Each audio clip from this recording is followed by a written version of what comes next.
Rebellions are built on hope.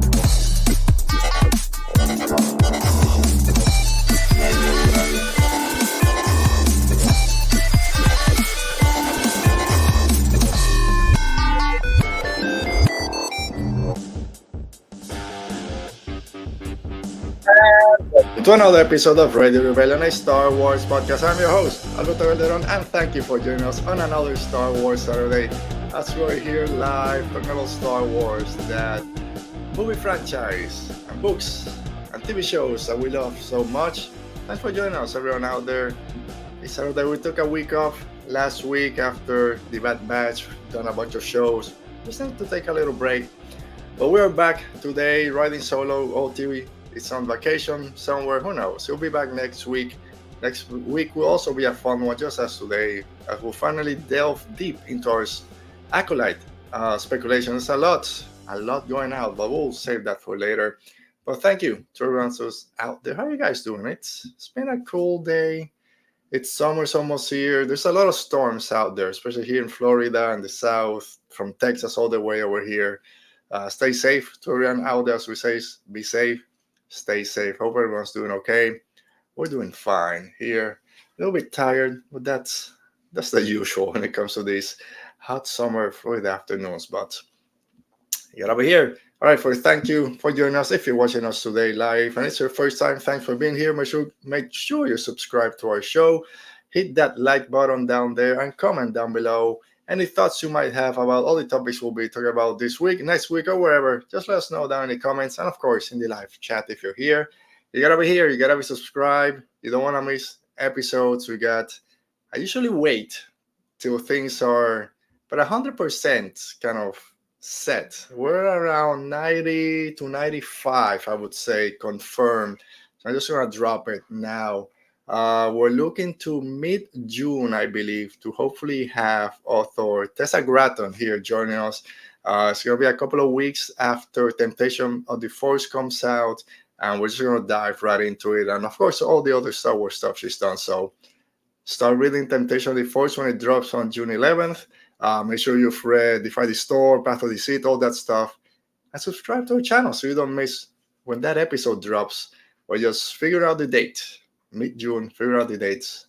So yeah, it's gonna be fun. Make sure you're here for that one. But today it's not about the living Temptation of the Force. It's gonna be something else. But who's out there today? Our friend Dale is here. Thanks for joining us, Dale. And yes, it is a hot one anywhere. It's since this morning it was muggy, sticky. It wasn't extremely hot, but you just walk out of the house, it just hits you straight in the face. Like not, I wouldn't say it's Tatooine. It's like Dagobah or something, probably just kind of muggy and sticky. And our friend, he just made it in. Alan, thanks for joining us, Alan. Hopefully you heard the announcement I just made. If not, go back a minute back, and just heard my announcement for mid-June. It's going to be fun for all those High Republic fans out there. But we'll do that when it comes, hopefully in a couple of weeks, like I said. All right, so it's 10 years of Star Wars. So if you guys are ready, I'm not ready. Let's talk Star Wars and Star Wars movie news. There we go. Star Wars movie news. That's not the one I wanted. So let's do this live. We'll do it again. Star Wars movie news. Star Wars movie news. There we go. Star Wars movie news. Not a lot of news out there. This is a cool one, and it's that according to Jeff Snyder, confirmed by the Hollywood Reporter, Sigourney Weaver is going to be joining, or seems to be joining, the Mandalorian and Grogu movie, which is, I think it's already shooting, or it's about to start shooting in the summer for about 45 to 60 days, if I'm not mistaken, and then hopefully it'll drop May 2026. I mean, come on, Sigourney Weaver, Aliens, Avatar, Ghostbusters. Ghostbusters? No, I'm wrong. Someone else. A bunch of other movies out there. So forgot the sci-fi comedy one. Galaxy Quest. She's great in that one also. So yeah, more addition to Star Wars. Of course, no idea who she might play. The first thing that comes to mind is like a Republican senator or a New Republic senator, or someone in that kind of political atmosphere. What comes to mind? But who knows? we'll find out when that comes out in a couple of years. And yeah, let us know. Are you excited for Sigourney Weaver joining the Mando universe? I am. I am. She's a great actress. She brings a lot into Star Wars. So far, we've got a lot of big name, kind of 80s and mid 90s action stars joining the Mandalorian universe, and they've all been great. So I'm really, really hopeful that what we get with Sigourney Weaver is something impactful, something that makes sense to the story. It's not just, oh, look, go see, okay, she's gone. So yeah, that's gonna be cool. You know what's also cool? Our friend, obviously, Subdu, joined us today. How you doing? Hello, hello out there. And yeah, like you said, we gotta see who she plays, because right now it's, yeah, she'll be there, but we don't know. 2026 cannot come soon enough, Alan. So excited for Star Wars in movie theaters. I know for you guys out there that had the chance to watch The Phantom Menace in the movie theaters, all I've heard, of course, finally seeing a Star Wars movie back in the movie theaters where Star Wars belong, right? That's what a lot of people say. But I want to see a new one. So that Mandalorian Grogu movie, although from the three original that were announced back in Celebration, it's probably the third one on my list. I'm so excited for it for that same reason. Is we're finally back in the movie theaters with Star Wars, and there's a lot of iconic things with the Mandalorian right now. And seeing that in the big movie theater with all the sound blasting, it's gonna be great. And getting Sigourney Weaver there, it keeps adding more to it. So, like Dale said, I want to know who she plays, what type of character she plays, and then we can start diving more into theories, all of that fun stuff. So we'll see. It's gonna be cool. 2026. Not that far away. 2 years. We're already in May. So in 2 years, Alan and Dale and obviously Subdude, we'll be watching a Star Wars movie in the theater, a new one. Man, it's gonna be what, 7 years since The Force Awakens. I mean, from Rise of Skywalker. So that's a long time. Long time. You know what's even longer than that? And I don't have a graphic for it. It's this Star Wars Jedi Prime movie, and this just dropped, I think, yesterday or this morning, that supposedly the James Mangold beginning of the Jedi, like Dawn of the Jedi movie, is going to be called Star Wars Jedi Prime. I tweeted this out yesterday. I don't think this is going to be the title, but if it is, I don't mind it. It's a cool title. We've talked here with Oti a bunch of times how Star Wars titles are just kind of meh anyway, so I'll take Jedi Prime. What's the movie about? Jedi Prime, the first Jedi. We don't need to get too deep into it. I don't think this is going to be the title. What do you guys think? If you're in the chat, just write. Do you like this title? Does it make sense? Is it maybe a working title? Are people just talking out of their bottom hole? Or if you like it, let me know. Same thing. Tell me in the comments. But Jedi Prime, I don't mind it. It's not that bad. Robots in disguise. Yes, of course. You gotta put that. Where is it? There we go. A little bit of Transformers out there. See, we're in it. Doesn't matter what you say. We're ready for it. All right. So it will be nice. I like Jedi Prime. If they change it to something else, I won't mind. It's an okay name. It's a Star Wars movie name. All right, so something else that came out in the news spheres, and I tweeted about this today. We're not gonna really jump into it. It's all the new Acolyte teasers, TV spots, interviews, speculation that's out there. There's a lot. The main one is May a twin with OSHA, which is occupational safety and health. Like, come on, that's not a baseline for Jedi. We're not gonna dive into it. Are they twins? Is May a twin? Is the biggest one? We'll wait. Next week we'll do our full show on our speculations for the Acolyte. We'll wait for Oti to be back. I will just spend the whole hour going into it. So start thinking about it. I want to hear from you guys. Either tell me in the comments or send me messages on Twitter, Instagram, the other one, Blue Sky, wherever. All your theories, speculation, everything for the Acolyte. And we'll jump into those next week. I really want to talk about them. So we saw the freaking Renestra light whip. Yes, whip noises. Whip that lightsaber. I just want to hear that lightsaber whip crackle in the sky. Just can't wait. can't wait for the Acolyte. I know I've been kind of down on Vernestra in the show and kind of doesn't feel like it. I saw that light whip. I'm back in. They pulled me back in, and I love it. Vanessa is one of my favorite characters from the High Republic. Actually, we're going to talk about that in a couple of minutes. So, you know what? Let's go into it. Let's get into it. That's it for Star Wars movie news and for everything news related. So, 10 years of Star Wars story. This is our big topic for today. Back in October 30th of 2012, so 12 years ago, is when George Lucas officially, or the news came out that George Lucas had sold Star Wars to Lucasfilm.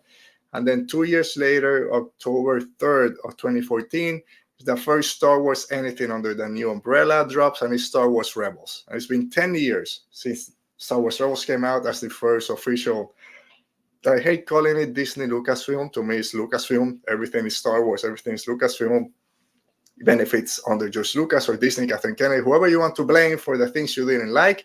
To me, it's all Star Wars. It all falls on the Lucasfilm. So I'm just going to say 10 years. But I said it before. I want to hear from you guys. Like 12 years ago, October 30th, 2012, when the news broke that George Lucas had sold Star Wars, that Disney had bought it, and that new movies were coming out, where were you? What was your reactions? Where did your mind go? I've said before that for me, I was here at my house. We had some friends over. We were carving pumpkins because, again, October 30th, we were carving pumpkins with our daughter. And the news broke on Facebook. Like my friend, our friend that was here helping us, he's the one that told me, hey, do you see there's more Star Wars movies coming out? I'm like, yeah, I've been seeing those for years. So just people just whatever, it's not really happening. No, it's official. George Lucas just sold it to Disney. So I opened Facebook of all places and I read it. I read the news and I was a little bit deflated, I guess, by the way I found out. It wasn't like now you go online and everything's popping and you find out. Someone told me about it. I really didn't believe it. Had to go to social media to find out. But since then on, I've been on it. Like when the movies were announced, or you got the cast announcement for The Force Awakens, that black and white picture, and of course Rebels, because I'll talk about that in a minute. But yeah, where were you guys, or what were your thoughts when you kind of heard this announcement? And again, just as we have a conversation going today, your just general thoughts on these first 10 years of new Star Wars stories. But first, thanks to our friend Brennan for joining us. Page turners there were. Now, hello there, my friends. I just got back from a wonderful trip to Disneyland. I spent a lot of time in Galaxy's Edge, and I built a lightsaber, got pictures with a cast of characters. Come on, Brennan, you just put all that on our face. You didn't run into Alan. He lives over there. I would love to see some of that, especially your lightsaber. I want to see your lightsaber, Brennan, when you get a chance. When I went to Galaxy's Edge in Disney World here in Orlando, I didn't get a chance to build a lightsaber. It was right after when COVID restriction was starting to come down, but you have to sign up like weeks and weeks ahead. I wasn't able to get a spot, but maybe next time I go, hopefully I'll be able to build my lightsaber. So I'm glad that you spent some time over there and you had some fun. Always great to hear those. You're also adding, I've loved all the stories we've gotten in 10 years. And Alan said, wow, did you see Ahsoka and Sabine? Saw them last week. Yes, I so lucky. I saw Chewbacca up there. I didn't see Kylo Ren. I saw some stormtroopers. I saw Vi Moradi from Black Spires and the Phasma novel. That's the one I saw. And actually, I think I saw Rey. I think Rey was there. I gotta go back to my pictures. But anyway, 10 years of Star Wars stories. So the first show we got, the official show, was trying to find, okay, I'm gonna leave that for later. Something else. I just popped into my head. I'll leave that for later. But Rebels. Rebels was the first official or the first show that we got after the acquisition. And I think it worked because before Rebels, the last Star Wars things we've gotten, I believe, was the Clone Wars. I'm not talking about books or games, just kind of visual media. Although games are visual media, but you know what I'm saying. I think it was the Clone Wars. So I think it was a nice transition to go from animated show to a new animated show with the Clone War with Rebels, setting it in the time period that's most known to everyone, which is the original trilogy, kind of right there at the beginning of it. And of course, then it works great with Rogue One coming years later, 3 years later, or 2 years later, with Rogue One coming out in 2016. But yeah, Rebels kicked everything off. One of my favorite animated shows. I think still my favorite animated show. One of my favorite Star Wars TV shows, even being in the live action shows. But I think Rebels kind of set the tone for what this new kind of new Star Wars was going to be like. And they just hit the mark with some great new characters: Hera, Sabine, Kanan, who's the other guy, Chopper, and Seb, and all those guys. And of course, then you bring Lando, you bring Leia, and a couple of them. It just makes sense. And so Guerrera, you bring from Clone Wars, and with Rogue One, kind of everything meshing. And that's, we're gonna get to that in a minute. This new canon that they kind of created just going forward, which I think worked great. Oh man, 16 minutes. Already need a drink of water. I'm gonna be doing that a lot too, so I'm sorry if I. All right. I'm also glad you made it. Roberto Venegas is here with us today. How you doing, Roberto? Thanks for joining us. And as I mentioned to everyone, make sure you let us know your thoughts on Star Wars this past 10 years. Since there's more of you guys here, I'm just gonna make the same announcement. It doesn't. You guys are subscribed. Don't miss a show mid-June. I don't have a date. I'm just gonna repeat. Once Temptation of the Force comes out, read it as fast as you can. Come back here, because we will have a very sexy people out there, which is Buck O'Brien. Thanks for joining us, Buck. But yeah, mid-June, we're Tessa Gratton, author of Temptation of the Force, will hopefully be here. We still gotta figure out the date. We have mid-June as it. Just gotta figure the date. I don't know if it'll be a Saturday or Sunday during the week. Of course, we'll announce this way ahead in advance. So I just want to give you guys a heads up. Fun things are coming. All right, so as we keep going with these 10 years of Star Wars, I just want to start breaking down some of my favorite things from these past 10 years. And as always, I want to hear from you guys. I'm going to start with characters, right? Some of our favorite new characters, and I'll kind of break it down by movies, TV shows, and then the books. Of course, with movies, and I'm talking about new characters, not characters that we've seen before. So Luke Skywalker wouldn't be my favorite character of the last 10 years because he's an established character. So new characters that were introduced under this new banner in the movie setting, I gotta go with Rey Skywalker, right? The lead of the Skywalker sequel trilogy, I just love this character so much. The introduction of Rey has a great theme that is just a classic Star Wars theme, just introducing this void and this silence, just climbing up and down Star Destroyer, collecting junk to try to survive.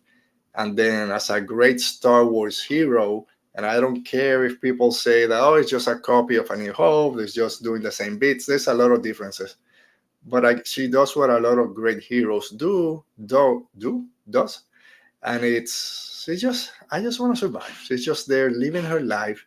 And then something happens. Her life is thrown upside down and she's thrust into the adventure. She just goes head on because she's just such a great person. She's there to help. And I just want to go back. I've been gone too long.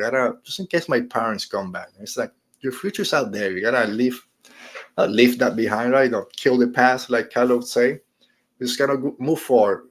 Your life, it's up there. It's out there. It's not just waiting here for someone that you know they're not gonna come back. So yeah, Rey Skywalker is my favorite of the new movie characters that have been introduced. Of course, you bring Andor and Jyn Erso, which were great in Rogue One. Of course, now you got Andor, the TV show we'll talk about in a couple of minutes. And then we'll see. 2026, like Alan said, 2026, you start getting new movies, and we'll see for the next 10 years who might be some of our favorites down the road. TV shows, like I mentioned before, I love Rebels, the show itself. And one of my favorite new characters is Kanan Jarrus. Even if I haven't read the Kanan novel or the Kanan comic books, it doesn't matter. To me, Kanan Jarrus is one of my favorite Jedi of all time. Probably it's in the top 10, maybe in my top 5 most likely. The sacrifice he makes at the end of course. His transition to a Jedi Knight was great.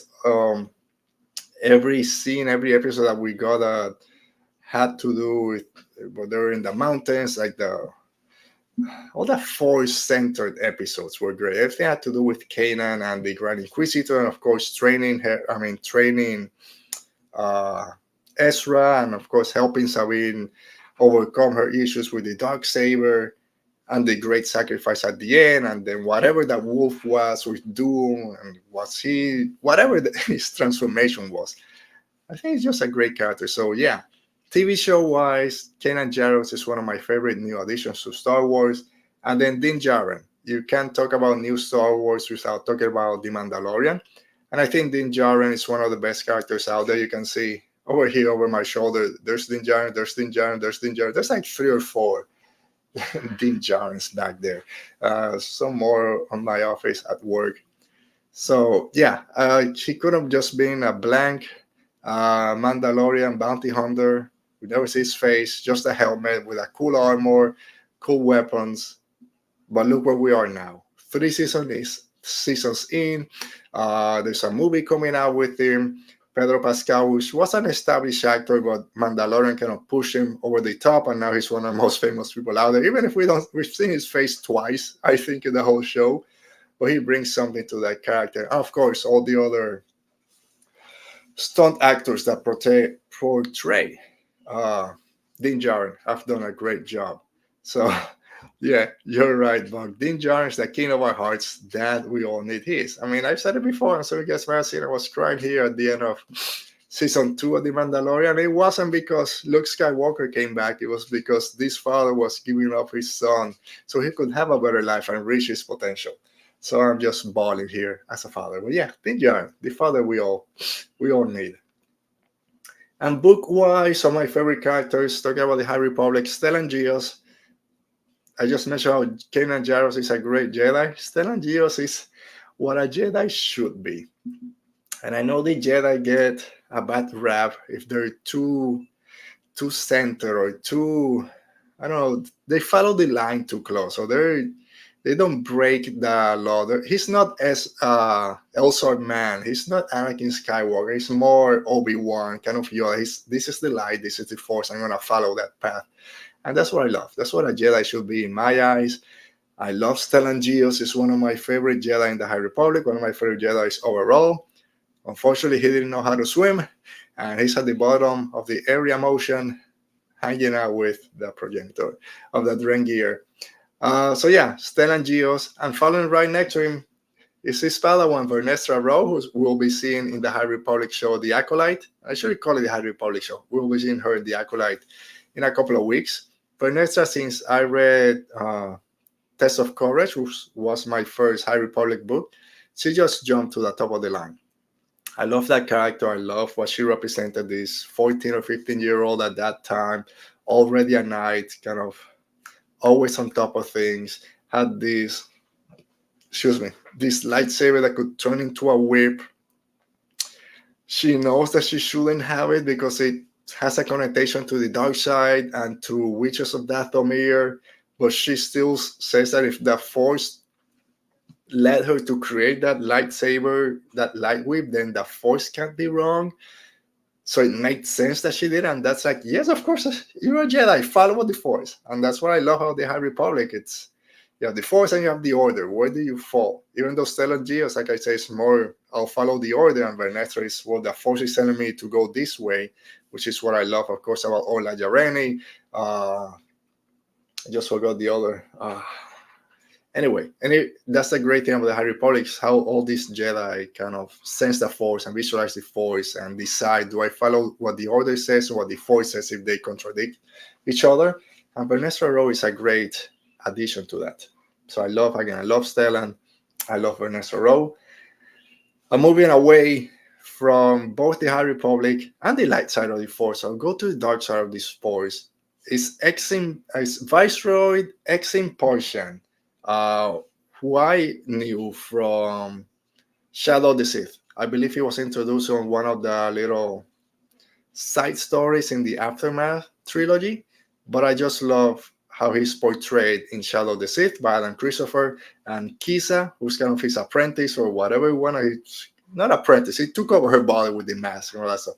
So as I've said it before, as much as I love the High Republic and with DOS explaining the Jedi and the lights of the Force and how they connect to it, I love that in Shadow of the Sith, this is how the dark side does a lot of weird stuff with dark side Force artifacts, like that mask and the blade that drinks your blood and just gives you all this dark side energy. And I just love everything with Action Potion because it's weird, and I love weird stuff in Star Wars, especially when it goes to the dark side, like weird dark side magic and whatever they say in Rise of Skywalker. So yeah, book-wise, are my favorite characters so far: Stellan Gios, Vernestra Rowe, and then Viceroy, Action Potion, Panchoid, who are just killing people left and right.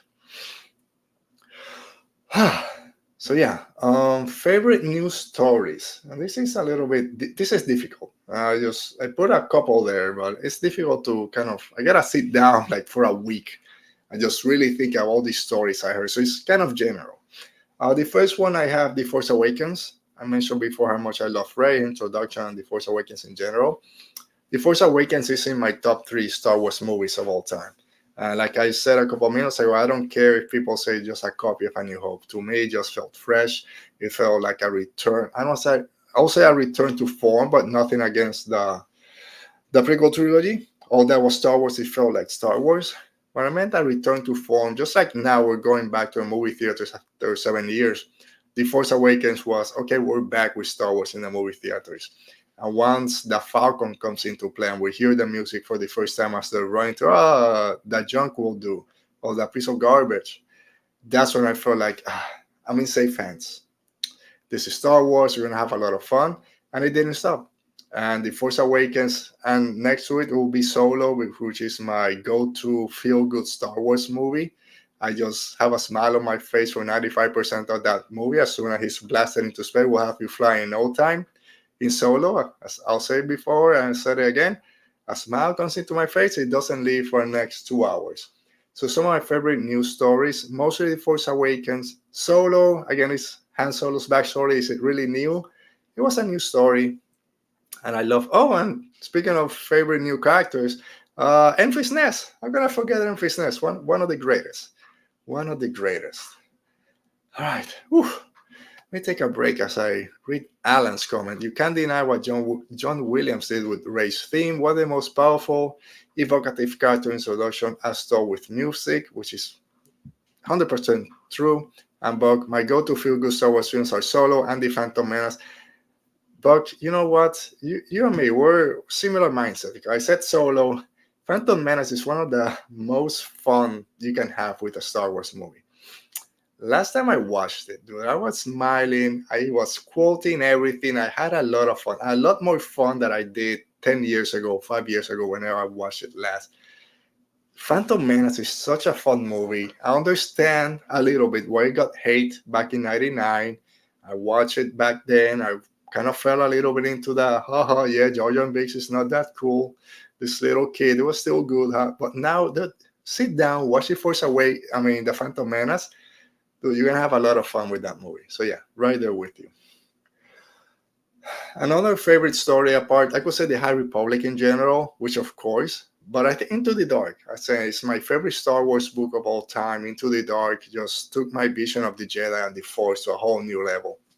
That's how I see it now. So what Claudia Gray did with Into the Dark just kind of broke me into, yes, of course the Jedi should follow the Force the will of the Force when it disagrees with the Order. There's both still in the light, but just that talk. And it's Ola Jareni. I can't believe I forgot his name. Who's the other Jedi? He left the Order. You'll tell me in a minute. Anyway, I love Into the Dark, but when they have that conversation talking about how Master just died, and I'm supposed to just forget about it because I will the Force. No, that person raised me, did everything that they could so I could have this life, and now they're dead. Cormac Virus, thank you, Buck. How can I forget Cormac Virus? I love him so much. But then we had that conversation, and they can't save that queen of Ariam, I think, or one of them. And then Orla's kind of, if I would have followed my instincts, which was to attack first once we took this corner, whatever, I would have been able to save it. But no, because the order said we gotta defend. Then they were able to kill one. So I gotta follow my instincts first. If my instincts are pushing me that way because the force is telling me to go there, how is that wrong? And I decided, yes, of course. And of everything else that happens in that book, once they take the totems that were keeping that drain gear in place, take them to Coruscant, all that starts breaking down, that book just takes over. So I love Into the Dark so much. Whew. So here, I need this because I'm gonna talk for a while now. So talking about books, it was when Star Wars was sold, one of the first things we heard about was how they decided to make a new canon. To say all the stories that came before, those are legends, the expanded universe. If it's not the movies or the Clone Wars TV show, everything else is just legends. We're going to start fresh and build this new canon. And I know that has been a point of contention for 10 years or 12 years. No, a lot of people didn't buy into it, even though they even said we're gonna pick and choose, we're gonna cherry pick some stories or part of some stories that we like, that we think can match with what we're doing, wink wink Thrawn, and bring them into new canon and see how it fits. And that made sense to me. If you're gonna start fresh, just start fresh and forget about everything else. With that, I will say it's easy for me because I wasn't a reader of the expanded universe. I didn't read the Thrawn trilogy, the original Thrawn trilogy. I still haven't read it.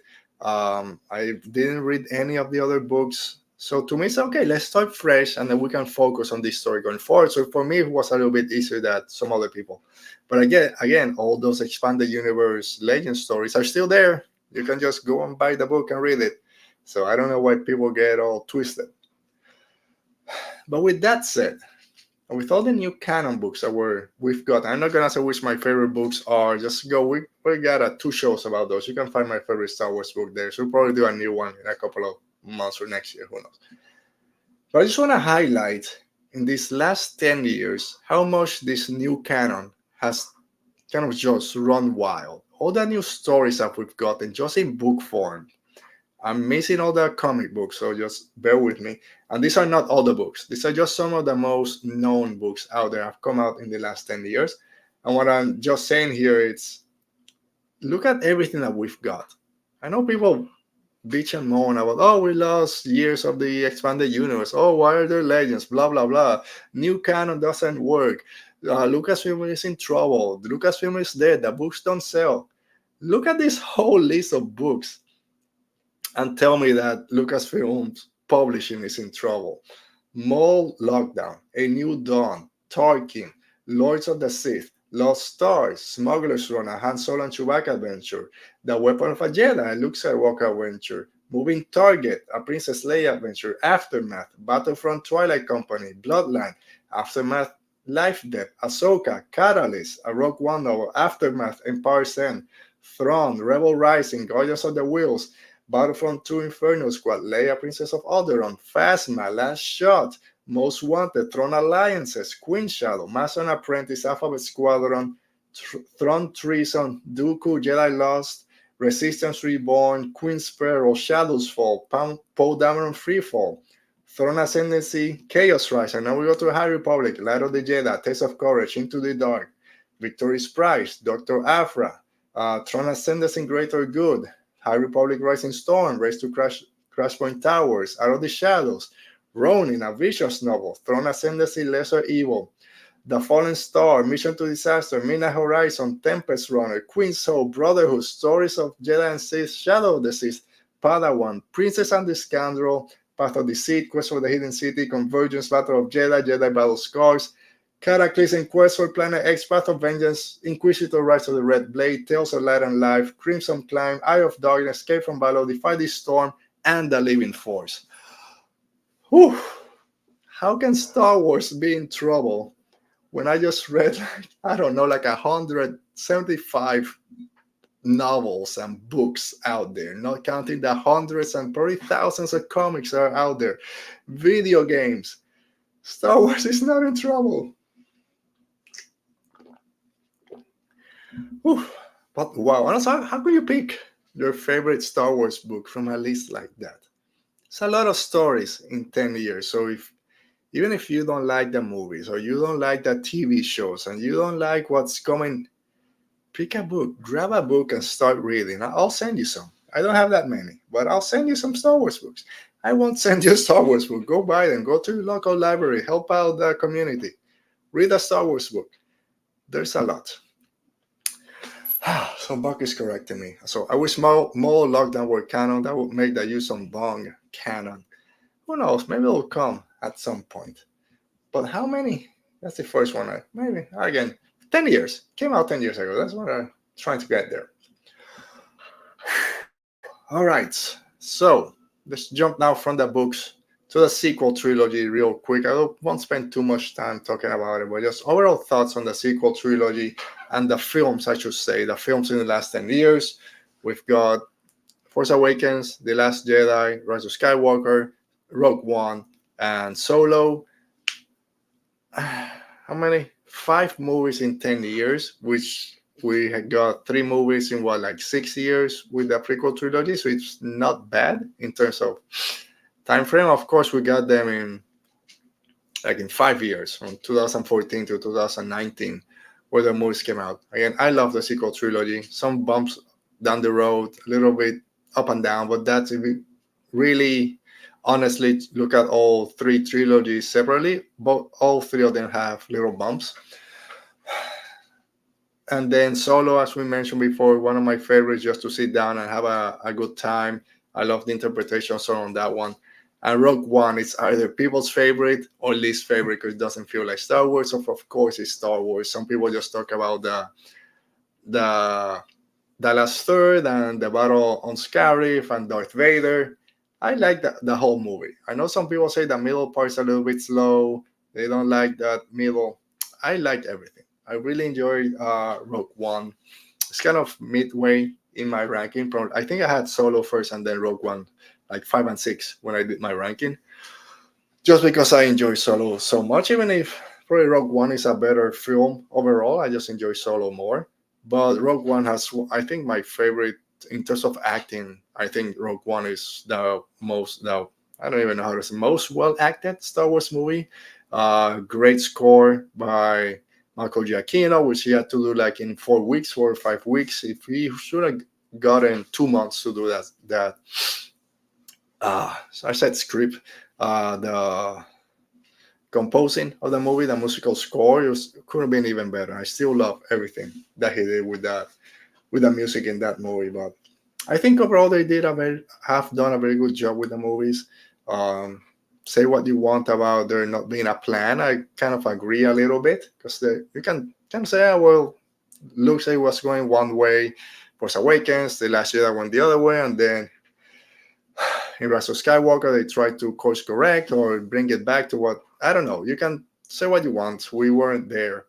I hope that they've learned their lesson, that if they're going to have different directors and different writing teams to kind of sit down as a group, have a conversation that this is where the story is going to go, kind of not bit by bit, because you got to give them leeway, but at least have a throughput of this is where we want to go. So hopefully they've learned the lesson. I'm not going to say that it's perfect. It's not perfect. Just have the same writer. When you have different directors, have the same writer. And there's one person writing the story. So we'll see. I'll still think that the Rey movie, this new Jedi Order movie, is going to be a trilogy.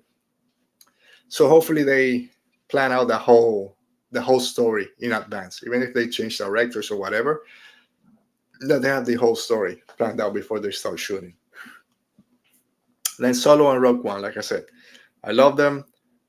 Issues with directors in both of them, especially in Solo. Lord and Miller got the boot after the movie was like 3/4 done, and they have to reshoot a bunch of it. That's why the budget went off the roof, and then of course it didn't make it back. So that's a big problem. And then with Rogue One that changed what they say. Gareth Edwards didn't kind of finish it, and they had to bring Tony Gilroy and a bunch of people to kind of fix the ending. Again, we're not there. We don't know what happened. So again, these are issues inside Lucasfilms these last 10 years. Maybe there's too much involvement from the studios and producers. Let the artists do their stuff. So hopefully they've learned their lesson. And if you hire someone, just give them time to tell the story. Let's wait. All right, Buck, you're adding, we know Rogue One is one of my favorites. We interior with Rogue One and Solo Knowledge. That is true. It's a great show. This is the first time you were. We gotta get you back on the show. Be a guest here. Not trivia, nothing. Let's just talk. You're here, I think, for Ahsoka. We'll get you back. We'll get you back soon. All right. So that's for the films. TV shows. TV shows on Disney Plus. And that's when we start seeing, okay, they've done a lot of stuff. Maybe they've done too much. Maybe just scale back a little bit. Rebels, like we mentioned before, season 7 of the Clone Wars, Mandalorian, season 1, 2, and 3, one season of Andor, Obi-Wan Kenobi, Star Wars Visions, Book of Boba Fett, Ahsoka, and the Bad Batch. And of course, we have the Acolyte coming in 2 weeks, and then Skeleton Crew at the end of the year. 1, 2, 3, 4, 5, 6, 7, 9. Not counting Acolyte and Skeleton Crew. I think that there's 9 different TV shows there. Maybe a lot. Maybe take a little break. And I think they are doing it because apart from we got Acolyte, we got Skeleton Crew coming out, and then it's just follow-ups, right? We have Andor season 2, Ahsoka season 2, Mando season 4. We don't know, guessing after the movie or something. There's nothing else that we know of right now. There's probably an animated show. They'll be announced soon, but they're not like announcing. I think that's good. Let's take a little break. We got all the movies coming out. We'll have Andor, Ahsoka, Mando to kind of hold us between the movies, and then we'll see what happens. And Acolyte, they're already working on season 2, so I'm okay if we're just gonna get a couple more seasons of those shows. That's fine. We don't need to keep announcing new shows. Take your time. Make sure you put in all your dedication to those shows instead of announcing. But overall, extremely happy with what we got in these past 10 years. I think Obi-Wan Kenobi is my favorite show just because Obi-Wan is one of my favorite characters. And even though the production value, I'll say, it wasn't the best, I think the story they told was great. All the conflict between Obi-Wan and Anakin, Obi-Wan and Darth Vader, just all leading to that ending, that fight, that confrontation between the two of them. I was crying at my house, but as sure as most of you guys. The introduction of little Leia was great. Vivian Lyra Blair did great as that character. And then you bring third sister, Reva, which I know got a lot of hate, and we know why. I think it was great. Another great character introduced in Star Wars. I wanted that character to keep going, that we get more stories with her. Kind of reinventing herself and trying to do good. I want to see that story. Just give me the path. She's helping with the path. I want to see that story. Andor every time we talk about Andor, we always mention, like, every week we thought it was going to take a step down, and every week it just keep getting better and better and better. So yeah, Andor, top tier Star Wars in terms of acting, production value, dedication, everything. And that's a story, dialogue. You can't touch Andor. 100% there. It's probably the best in that sense. But I'm a Force kid. I'm a Jedi kid. That's what I love. Obi-Wan, and I love Ahsoka. That's episode 4, 5, and 6. Some of the best Star Wars out there. 7 and 8 to me took a little step down, but 4, 5, and 6 is probably some of the best of my favorite Star Wars live action stuff out there. So Ahsoka, just perfection in that sense, in the Force themes. Visions just did something different. That's my what if in Star Wars. It's not canon, just new characters in the Star Wars universe. And I just love both seasons. And I love the interpretation of it, or the decision to say, okay, first season, let's get a bunch of Japanese studios. Star Wars got a lot of the inspiration from Japanese movies. Let's do the reverse now. And then with season 2, just going to all these different countries that have been impacted by Star Wars and let them tell their versions of it. I just love that idea. Whew. I need more. Another great thing we talk about, we mentioned our favorite new characters, and one thing that these last 10 years have done is expanding on characters that we've known already and ideas that we've known already, like bringing back Clone Wars to finish off that season 7 or those episodes that weren't finished. Just finishing that story was great. Getting Obi-Wan and Anakin to have that final confrontation, to have that conversation. I tried getting him back. So it was my friend. Last time I saw him, I felt good in him, but I couldn't bring him back to get that there because last time you saw him, he was burning to a crisp. He was burned bacon there. No, I tried reaching again. I just couldn't get it. Tales of Jedi and Tales of the Empire, just giving more stories to this character that maybe their stories were cut short a little bit, or there might be some background to it that we might not need to spend a whole book or a whole show on it. Give us a little 3-episode mini-sodes out there, like 30-minute stories on them. It's a great idea. So I love that we keep expanding those characters. The Book of Boba Fett and Mandalorian Season 2, bringing back my boy Boba Fett and just putting him out there like he survived, he's a badass, and look what he did. And then during the Sand People, the Tuscans, and expand on their lore, expand on their history and their mythologies. Come on, that didn't happen before. So all that has been great. Of course, for people that love Luke Skywalker, bring him back in Mandalorian Season 2 and in Mando Season 3, right? No, and in Book of Boba Fett. Even say what you want about doing deep fake or whatever. Yeah, not the best, but just the character in general, just giving us a little bit more Luke Skywalker, not just on the show, but of course with the sequel trilogy, more with Luke. Even if you didn't like what The Last Jedi did, I think Last Jedi is not my favorite movie. It's not gonna be my top 5, but it's not about because of the things that people complain about. I love everything that they did with Luke Skywalker and what he represented. And of course, we got Han Solo, even though he kicked the bucket in the first movie, comes back and saves his son, redeems his son. And unfortunately, with the passing of Carrie Fisher, we couldn't complete Leia's arc as probably as it was intended, which I still think is the reason why whatever his name was, the original director for Rise of Skywalker, the Jurassic Park guy. I know, don't tell me. I'll think about him. It's not Bayona, the other guy. Whatever his name was, Colin Trevorrow. I still think that he couldn't crack that after the passing of Carrie Fisher. I think he couldn't crack the story without Princess Leia. He didn't know about the unused footage, and that's why I think that he was replaced. Not because maybe because his follow-up movie to Jurassic World was not good. Maybe that's why he got let down. And of course, Ahsoka and Anakin expanding on that story in the Ahsoka series and giving her closure. So that's something that these past 10 years, especially in the TV shows, have been able to do. Can I give closure and expand a little bit more on those characters from the prequel trilogy, the Clone Wars era, and even the original trilogy? Can I give them a little bit more to round out their story? So I love that we've gotten that with so many characters these past 10 years. So, all right. So kind of wrapping up, overall thoughts of the last 10 years. We've been saying it all through these past 48 minutes. We've loved everything or most.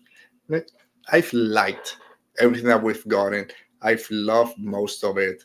Of course, it's not perfect. You can have your issues with characters, not with actors or with actresses or writers or directors. If it's the character itself that you think wasn't portrayed perfectly, that's fine. Don't attack the real people that are bringing these stories to life. Again, these are movies, guys. These are movies and TV shows. It's fake and in space. Take it easy. But I really loved everything with Gon. And then when you bring something like the High Republic, even if it's on books, just expanded Star Wars so much. There's 300 years that we know nothing about. And then we know that with the Jedi Prime, we're going to go thousands of years.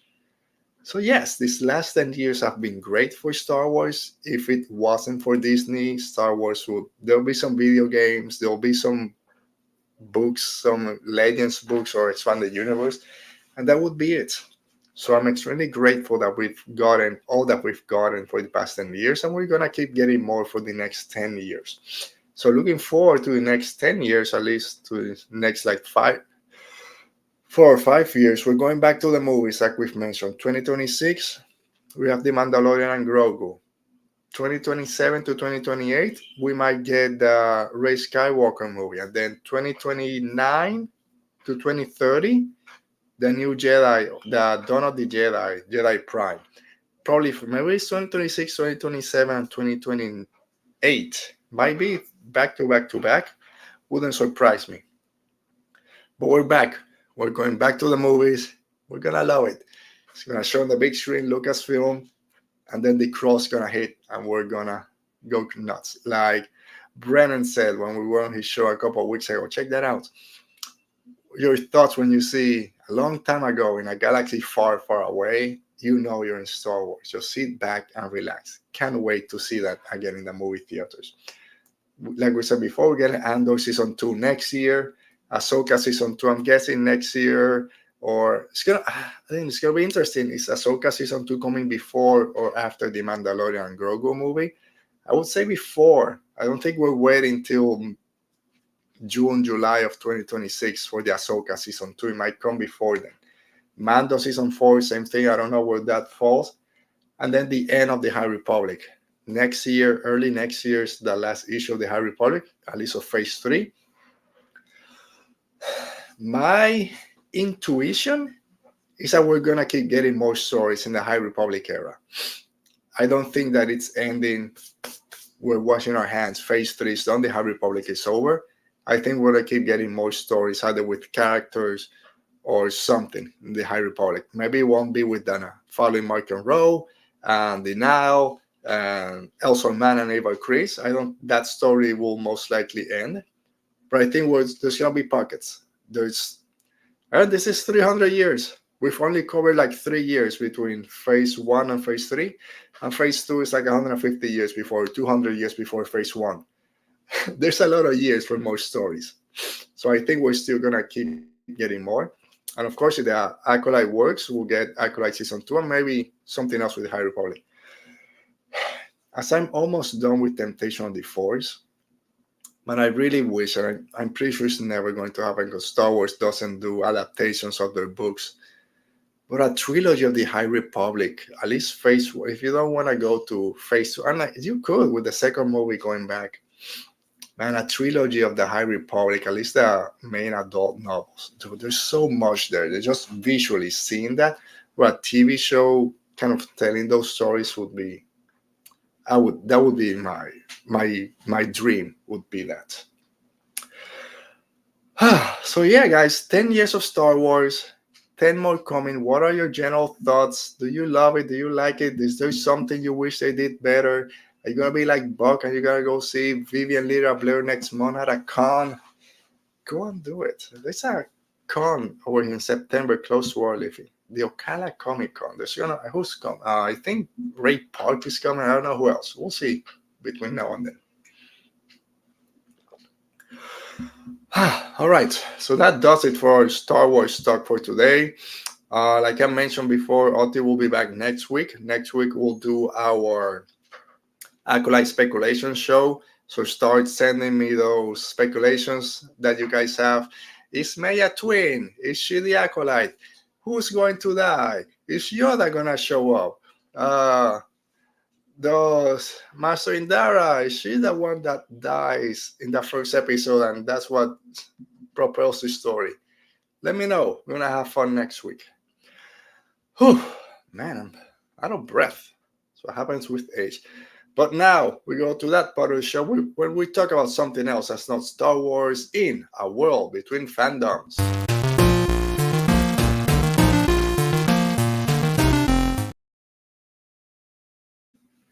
A World Between Fandoms. Ha ha ha ha ha ha ha. It's all about Doctor Who. At least to start. Who is back? Doctor Who. We got the first 3 episodes, 4 if you count the Christmas special. We're still counting as episode 1, but we're gonna be talking about 3 of them. So yeah, we got 2 episodes last week, and yesterday we got the third, Space Babies and the Devil's Courts last week, and then boom, yesterday. Dude, so happy that Doctor Who's back. This is the first time that I'll be watching Doctor Who as the episodes are dropping, as the series is going. I came into it late, so I'm being part of this conversation, but I'm still staying away as much as I can from the general Doctor Who fandom. I don't want to fall into deep holes. I don't want to hear conspiracy theories. I just want to, it's like me watching Star Trek. This is me in my bubble, me and my Doctor Who bubble, so I don't explode like in Boom. But I'm going to be talking about it here, so it's not really a bubble. And I know some of you guys out there also love Doctor Who, so I want to hear your thoughts on it.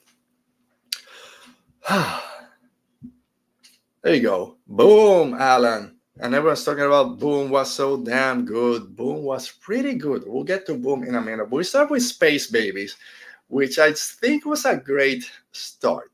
Not as great as man, I'm blanking on everything today. Whatever, the first one of the specials. Star Babies. What was it? Just tell me. I suck at this. But yeah, what I think, Bucky said, yeah, staying away from larger fandoms is the best policy. It is. All right, so Space Babies. It's all you can ask for a Doctor Who show. It was funny. It was weird. There's babies talking. That doctor is running. There's a weird monster somewhere. It might be scary at some parts. It's a freaking booger monster. I get allergies today, so maybe I got that space baby monster inside my nose right now. How creepy and nasty was that? The design was great. The design of the monster was great. On the other side, it's actually boogers. It's a booger monster. So I really like Space Baby because it gives you that Star Beast. So yeah, I was saying Star Child. This Star Beast, thank you, Buck. Said it was hilarious and loved it more than most. And I agree. What I love about Space Babies, one of the things I love, and sorry to talk, and we won't go bit by bit. And let's talk about the Doctor. Nshuti Gawa, dude, he's the Doctor.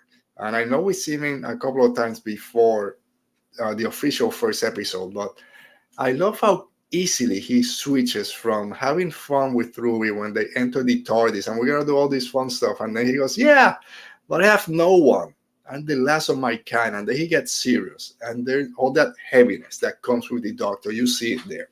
And if you read interviews before the season, Russell T. Davies said that he won that audition as soon as he walked into the room because he can jump from being this fun-loving Doctor to extremely heavy, and every single episode we see that. So in Ncuti Gatwa, so far, I'm really enjoying his portrayal of the Doctor. If you want to have a good Doctor, you need a good companion. Millie Gibson, same thing. Knocking it out of the park with Ruby Sunday, has hints of Clara Oswald, a little bit of Rose here and there, but Clara's the one that comes to mind. Like, she's not going to be left behind. She's not afraid. She's right there next to the Doctor running up and down. So both of them are great. Speaking of Alan, what you're saying, keep your tissues away from baby factories. Yeah, I can't. Everything's going the trash into the dumpster. No baby factories. Also love that episode, and I love this all 3 episodes, especially this first one and especially the last one. Boom! How Russell T Davies and everyone involved is like they're out there with their message, not hiding it. Where they say, yeah, we got a baby farm in space. But after the babies are born, they don't care about them. Wink, wink to certain political factions out there. They're all about kids and protecting the sanctity of life. But as soon as you're born, there's no healthcare. There's no money for schools. There's no money for paying down debts. You got to do all this. It's there. It's like, as soon as you're born, poof, we don't care about you. But we got to keep the money-making factory going. And that starts with something as funny as silly as Space Babies, which it is because it's babies talking and the captain is a little baby, but there's those messages there. And they kept, especially in Boom, come on, it's right there. But yeah, Space Babies was a great addition, a great start to the series. And a great introduction, especially for the Doctor and Ruby. Devil Scored.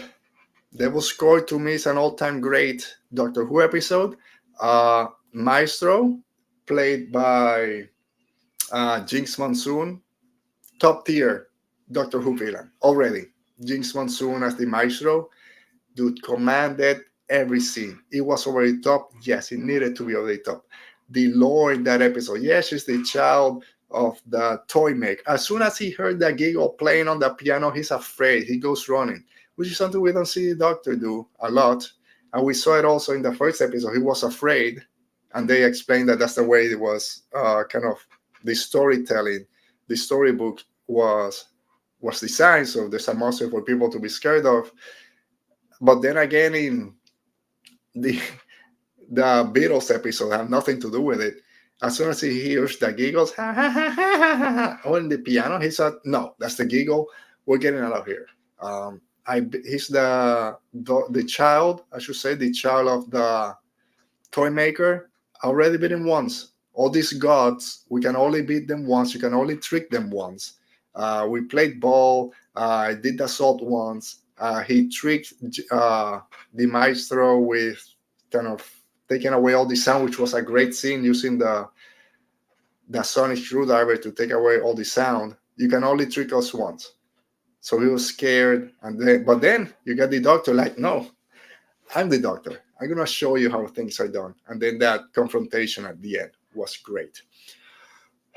Talking about the new gods or the pantheon gods, not the new gods, that's DC, the pantheon gods, and all the children of the toy maker and coming, and the one who doesn't wait, all this lore connecting all the previous episodes and all the other Doctors. That's where the Doctor Who really thrives. And I love that this episode was mostly about that. So I love all those connections. And then what's up with Ruby? This mystery of Ruby. I should say in Space Baby when they walk out. Sorry, right before the end, which, like I mentioned before, how Ncuti can really turn it as being this fun-loving guy. Like, yeah, when they thought we're gonna go do all this, it's gonna be so fun. There's one thing I can never do, Ruby. Don't ask me. I will never be able to take you to that church on Ruby Road on Christmas Day. I can't. The rules. I can't. No, yeah, we'll go. He's like, I can't. Will they go? Most likely. But I love how quickly he changed. I love all the Doctors have like different ways of how much they're gonna bend the rules of time and space. Like the Ninth Doctor's like, we can't. These are the rules. If we break something, we're changing everything. And that's why that episode when he takes Rose to see her father and said, you can intervene, and then she tries over and over and over to save him. And we see how that went. David Tennant said, yeah, maybe we can do it. Matt Smith wouldn't care. He's like, yeah, let's go. We'll go meet your mom. We'll go out for fish and chips or custard and whatever. And then it keeps going. And now this Doctor's like, I can't. There's things that we just can't do it. We'll see what happens. And then with Maestro, when I can't remember exactly what Jinx Monsoon said, but they go, oh, like there's something really wrong with her. And pointing at Ruby again, pointing at there's something special about this companion that you have. And of course, then we go straight to Boom, which, like we said, it's a great episode. We got Varada Setu. She's right there. We got her. We're not expecting her. Alan, you're right. As soon as she showed up as Mundi Flynn. So yeah, I was not expecting Varada to show up this episode. It was announced last month that she's going to be the second companion in season 2. And now she's here. When I heard that it might be a different character that she's playing when she comes as a companion. But we'll see. So extremely surprised that she was there. But I loved it because Varada is a great actress. But yeah, not holding back. Before we go, sorry, let me highlight this. Alan is here on Jinx. Jinx Monsoon interview says she was inspired a lot from Maisie and Femme characters that are so powerful and unfazed by anything. Yeah, she had a little bit of Maisie there with Maestro, and there was always are they playing the Master? But we know the Master won't show up. Russell Theater is let's keep the Master hidden for now. the mask will come back. Season 2, Season 3, I'm sure the mask will be back, but you kind of have that little bit of Macy into it. You're right. And I'll read your your comment for quote. Yeah, Alan, war and capitalism are bad. It's classic Doctor Who messages. Very classic. And here, like I say, was right in your face. War, capitalism, the marketing of war, the civilian casualties out. There's a certain level, a certain number of accepted casualties.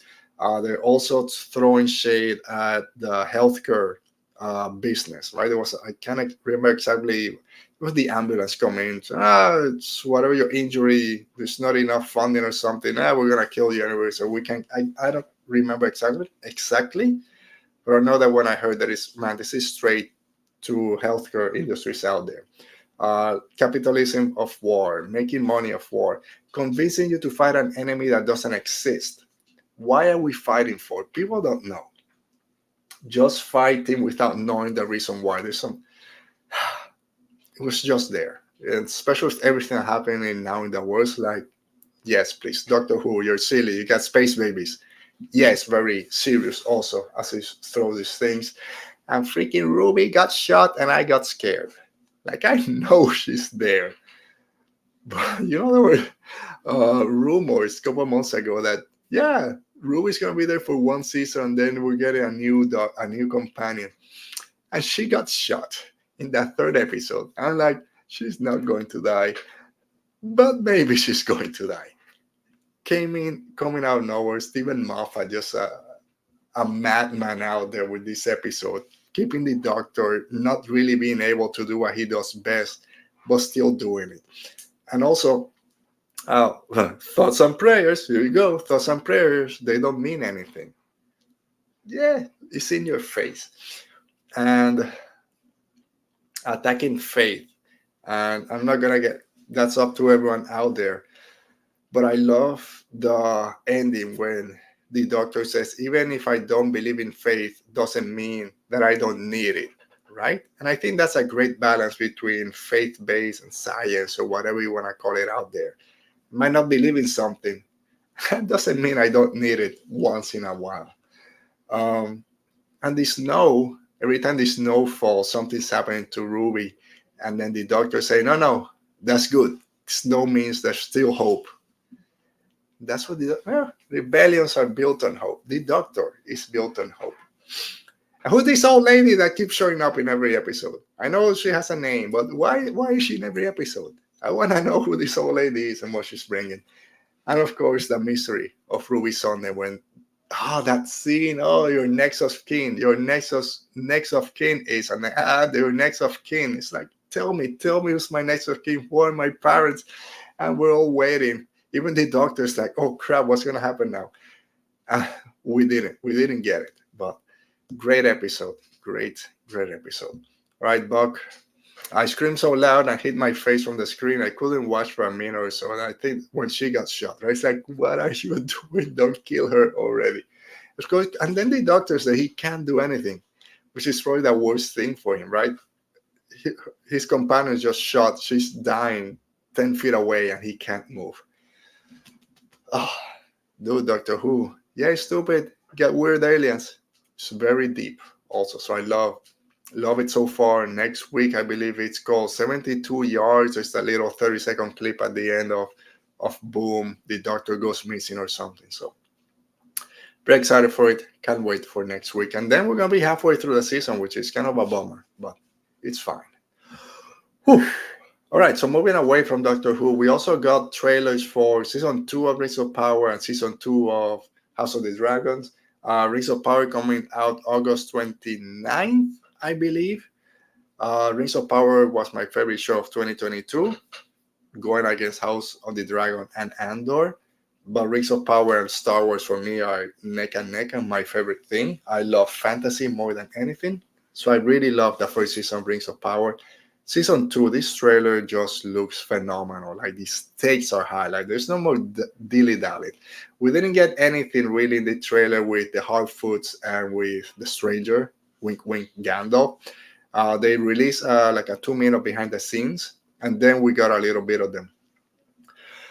But man, what we got was Action, darkness, stakes are raised, everyone's on the defensive. We got freaking Farazan riding an eagle into battle, not into battle, into the citadel. Of course, hot Sauron with the hot elf hair and everything. I still think that's not a bait and switch. I think that elf is gonna have a different face. It's gonna be a different person, and then as he's walking, the face will turn to Sauron as a reveal to the audience. I don't think he'll just. Maybe I'm wrong. We'll see some other trailers. I don't think we'll have that face, and people are gonna be like, "Yeah, I don't know who you are," unless it's in a most likely a totally different place. It's probably not in a region. He'll be somewhere else. We got Adar, the new actor playing Adar. That scene with Galadriel, Elrond, the other elves ready for battle in the darkness. There's some weird shadow people behind them. They look like ring wraiths. I know, no, they're not ring wraiths, but that's what they look like. What's going on? And I love the way the trailer is cut when they're saying, "Oh, it's sneaks into your mind and then kind of snakes its way everywhere." And the imagery is that black goo at the beginning, the roots of the tree just moving forward through the grass, the leaves kind of moving. It's like everything's spreading, and Sauron's at the center of it. So great. I've been waiting to hear more about this season. It's been kind of on the wraps, so I'm great that we got something there. And then with House of the Dragons, man, what can you say? It's like The Crown, but with dragons, right? It's a political behind the scenes manipulations, but you got Crown and dragons and murder. And oh man, that scene of Rhaenyra asking Daemon, "Do you accept me as your queen and ruler?" He takes a moment to answer. I was waiting for him to say no, which he might still, but he's been extremely loyal to her so far. So we'll see what happens.